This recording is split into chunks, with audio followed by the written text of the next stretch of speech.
श्री स्वामी समर्थ. कर्क राशी 15 ते 21 जून साप्ताहिक राशी भविष्य.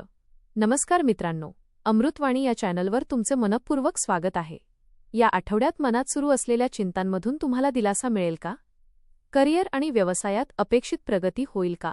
आर्थिक स्थिती मजबूत होण्याची चिन्हे दिसतील का? कुटुंबातील नातेसंबंध अधिक घट्ट होतील का? आरोग्याच्या बाबतीत कोणती काळजी घ्यावी लागेल? या सर्व प्रश्नांची सविस्तर उत्तरे जाणून घेण्यासाठी वाचा कर्क राशीचे साप्ताहिक राशी भविष्य.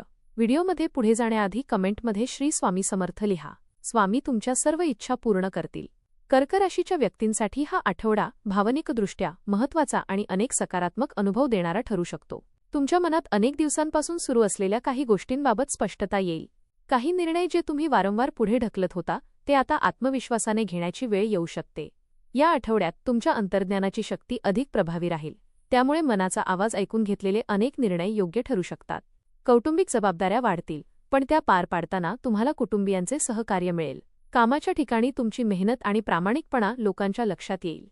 काही नवीन संधी समोर येतील, मात्र त्या स्वीकारताना घाई न करता विचारपूर्वक निर्णय घेणे आवश्यक राहील. भावनिक गोष्टींमध्ये अति गुंतून न पडता वास्तववादी दृष्टिकोन ठेवला तर हा आठवडा तुमच्यासाठी अनेक बाबतीत लाभदायक ठरू शकतो.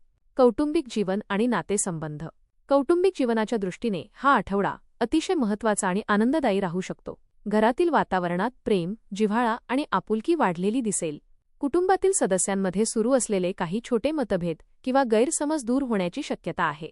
अनेक दिवसांपासून मनात साचलेल्या भावना व्यक्त करण्याची संधी मिळेल आणि त्यामुळे नात्यांमध्ये अधिक जवळीक निर्माण होईल. घरातील ज्येष्ठ व्यक्तींची तब्येत, त्यांचे विचार आणि त्यांचे मार्गदर्शन याकडे विशेष लक्ष द्यावे लागेल. त्यांच्या अनुभवातून तुम्हाला एखाद्या महत्त्वाच्या विषयावर योग्य दिशा मिळू शकते. घरात एखाद्या शुभ कार्याची चर्चा सुरू होऊ शकते किंवा आनंददायी बातमी मिळू शकते. विवाहित व्यक्तींसाठी हा आठवडा नातेसंबंध अधिक मजबूत करणारा ठरेल. जोडीदारासोबत वेळ घालवण्याची संधी मिळेल. काही अपूर्ण राहिलेल्या चर्चा पूर्ण होतील आणि एकमेकांना अधिक चांगल्या प्रकारे समजून घेता येईल. प्रेमसंबंधात असलेल्या व्यक्तींनी आपल्या भावना मनमोकळेपणाने व्यक्त कराव्यात. नात्यातील विश्वास आणि प्रामाणिकपणा वाढल्याने भविष्यासाठी महत्त्वाचे निर्णय घेतले जाऊ शकतात. मित्रपरिवाराकडून अपेक्षित सहकार्य मिळेल. एखादा जुना मित्र पुन्हा संपर्कात येऊ शकतो. सामाजिक आणि वैयक्तिक संबंधांमध्ये सकारात्मकता वाढताना दिसेल. करिअर, व्यवसाय आणि कार्यक्षेत्र. नोकरी करणाऱ्या व्यक्तींसाठी हा आठवडा मेहनतीचे फळ देणारा ठरू शकतो. कामाच्या ठिकाणी तुमच्या जबाबदाऱ्या वाढू शकतात, पण त्या पूर्ण करण्याची क्षमता देखील तुमच्यात असेल. वरिष्ठ अधिकारी तुमच्या कामावर समाधानी राहतील आणि काही महत्त्वाच्या प्रकल्पांमध्ये तुमचा सहभाग वाढू शकतो. कार्यालयातील काही राजकारण किंवा स्पर्धात्मक वातावरणामुळे सुरुवातीला थोडा ताण जाणवू शकतो, मात्र तुमचा संयमी आणि शांत स्वभाव तुम्हाला योग्य मार्ग दाखवेल. सहकाऱ्यांशी संवाद साधताना स्पष्टता ठेवणे आवश्यक राहील. तुमच्या कल्पना आणि कामाची पद्धत अनेकांना प्रभावित करू शकते. व्यावसायिकांसाठी हा आठवडा नवीन संधी घेऊन येऊ शकतो. नवीन ग्राहक, नवीन व्यवहार किंवा जुन्या ग्राहकांकडून मोठी इशारा मिळण्याची शक्यता आहे. व्यवसाय विस्ताराचा विचार करणाऱ्यांसाठी हा काळ नियोजन करण्यासाठी अनुकूल राहील. भागीदारीच्या कामात पारदर्शकता ठेवणे अत्यंत आवश्यक आहे. आर्थिक व्यवहार करताना कोणतीही घाई करू नये. फ्रीलान्सिंग, कला, शिक्षण, मीडिया, सल्लागार सेवा किंवा घरातून व्यवसाय करणाऱ्या व्यक्तींना विशेष लाभ मिळू शकतो. आर्थिक स्थिती. आर्थिकदृष्ट्या हा आठवडा संमिश्र पण प्रगतिकारक ठरू शकतो. उत्पन्नाचे स्रोत स्थिर राहतील आणि काही नवीन आर्थिक संधी मिळण्याची शक्यता आहे. पूर्वी केलेल्या प्रयत्नांचे आर्थिक लाभ आता मिळू लागतील. काही अडकलेली रक्कम परत मिळू शकते किंवा एखादा रखडलेला व्यवहार पूर्ण होऊ शकतो. मात्र खर्चांवर नियंत्रण ठेवणे अत्यंत आवश्यक राहील. कुटुंबाशी संबंधित काही महत्त्वाचे खर्च समोर येऊ शकतात. घरातील दुरुस्ती, वाहन, शिक्षण किंवा आरोग्याशी संबंधित खर्च वाढण्याची शक्यता आहे. त्यामुळे बजेटचे योग्य नियोजन करणे गरजेचे राहील. गुंतवणुकीसाठी आठवडा मध्यम स्वरूपाचा आहे. कोणत्याही योजनेत पैसे गुंतवण्यापूर्वी तज्ज्ञांचा सल्ला घ्यावा. भावनिक निर्णयांमुळे आर्थिक नुकसान होऊ नये याची काळजी घ्या. बचतीवर भर दिल्यास भविष्यात मोठा फायदा होईल. शिक्षण. विद्यार्थ्यांसाठी हा आठवडा एकाग्रता आणि आत्मविश्वास वाढवणारा ठरू शकतो. अभ्यासात सातत्य राखल्यास अपेक्षित यश मिळेल. अनेक दिवसांपासून कठीण वाटणारे विषय आता समजायला लागतील. शिक्षकांचे मार्गदर्शन आणि पालकांचे सहकार्य यामुळे अभ्यासातील अडचणी कमी होतील.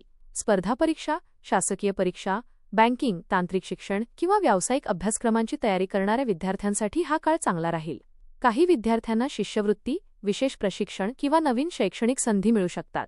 मात्र भावनिक गोष्टींमध्ये जास्त गुंतल्यामुळे अभ्यासाकडे दुर्लक्ष होऊ नये. वेळेचे व्यवस्थापन योग्य ठेवले तर यशाची शक्यता अधिक वाढेल. नवीन विषय शिकण्याची उत्सुकता वाढेल. आरोग्याच्या बाबतीत या आठवड्यात विशेष काळजी घेणे आवश्यक राहील. मोठ्या समस्या नसल्या तरी मानसिक तणाव, चिंता आणि भावनिक चढउतार यांचा शरीरावर परिणाम होऊ शकतो. त्यामुळे मानसिक शांततेसाठी वेळ काढणे आवश्यक राहील. झोपेची कमतरता, अनियमित आहार किंवा जास्त विचार करण्याची सवय यामुळे थकवा जाणवू शकतो. पोटाशी संबंधित किरकोळ तक्रारी, ॲसिडिटी किंवा अपचनाचा त्रास काही व्यक्तींना होऊ शकतो. बाहेरचे अन्न कमी खाणे हितावह ठरेल. योग, ध्यान, प्राणायाम आणि नियमित चालणे यामुळे मानसिक आणि शारीरिक आरोग्य सुधारेल. पाणी पुरेसे प्या आणि शरीराला विश्रांती द्या. जुन्या आजारांकडे दुर्लक्ष करू नका. भाग्य, प्रवास आणि सामाजिक जीवन. या आठवड्यात भाग्याची साथ अनेक महत्त्वाच्या प्रसंगी मिळू शकते. काही कामे जी अनेक दिवसांपासून अडकली होती ती अचानक पूर्ण होऊ शकतात. तुमच्या प्रयत्नांना योग्य दिशा मिळेल आणि लोकांकडून अपेक्षित मदतही मिळू शकते. सामाजिक क्षेत्रात तुमचा मान सन्मान वाढेल. एखाद्या कार्यक्रमात तुमचे कौतुक होऊ शकते. नवीन ओळखी निर्माण होतील आणि त्या भविष्यात फायदेशीर ठरू शकतात. धार्मिक किंवा आध्यात्मिक कार्यात सहभाग वाढू शकतो. प्रवासाचे योगही दिसत आहेत. काही प्रवास कामानिमित्त तर काही कुटुंबासोबत होऊ शकतात. हे प्रवास मानसिक समाधान देणारे आणि नवीन अनुभव देणारे ठरतील. आठवड्याच्या शेवटी एखादी आनंददायी बातमी मिळाल्याने संपूर्ण कुटुंबात आनंदाचे वातावरण निर्माण होऊ शकते. उपाय: दर सोमवारी भगवान शिवाची पूजा करा. ओम नमः शिवाय मंत्राचा 108 वेळा जप करा. दूध, तांदूळ किंवा पांढऱ्या वस्तूंचे दान करणे शुभ राहील. शक्य असल्यास सोमवारी शिवलिंगावर जलाभिषेक करा. एकूण कर्क राशीसाठी हा आठवडा भावनिक स्थैर्य, कौटुंबिक आनंद आणि प्रगतीच्या संधी घेऊन येणारा ठरू शकतो. नातेसंबंधांमध्ये गोडवा वाढेल. कामाच्या ठिकाणी तुमच्या मेहनतीचे कौतुक होईल आणि आर्थिक बाबतीत हळूहळू सुधारणा दिसून येईल. काही महत्त्वाचे निर्णय भविष्यासाठी फायदेशीर ठरू शकतात. आरोग्याच्या बाबतीत थोडी काळजी घेतल्यास आठवडा अधिक सुखकर जाईल. संयम, सकारात्मक विचार आणि कुटुंबियांचे सहकार्य यांच्या बळावर हा आठवडा तुमच्यासाठी समाधान, यश आणि आनंदाचे अनेक क्षण घेऊन येणारा ठरेल. धन्यवाद.